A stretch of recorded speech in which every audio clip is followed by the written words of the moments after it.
नमस्कार, मी doctor Reshma Rajbhoi, gynaecologist आणि IVF consultant, Satara. आज आपण एक खूप महत्त्वाचा विषय की जो स्त्री मनाशी खूप निगडीत आहे त्याच्याविषयी जाणून घेतोय। सौंदर्य प्रसाधनं म्हणजेच कॉस्मेटिक्स, ती खरंच अपायकारक आहेत का? जर तुम्ही प्रेग्नन्सीसाठी प्रयत्न करताय किंवा तुम्ही प्रेग्नंट आहात तर कोणती सौंदर्य प्रसाधनं किंवा काही ब्युटी प्रोडक्ट जे आहेत ते आपल्याला टाळले गेले पाहिजेत याविषयी।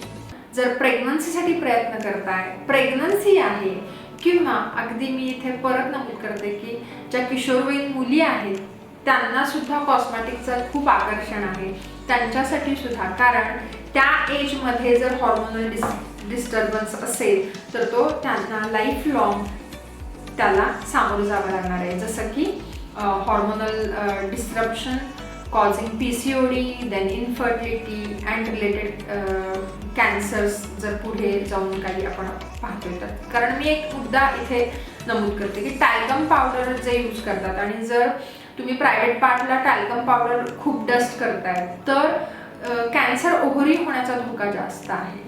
सो हे प्रूव्हन आहे आणि म्हणून याकडे लक्ष देणं आपलं एक मूलभूत आपलं कर्तव्य आणि आपली जबाबदारी सुद्धा आहे आणि म्हणून याकडे लक्ष द्या। कॉस्मेटिक जेव्हा यूज करताय तेव्हा चेक द लेबल्स, कारण आरोग्य हा खरा दागिना आहे आणि कॉस्मेटिक हा नाही। धन्यवाद।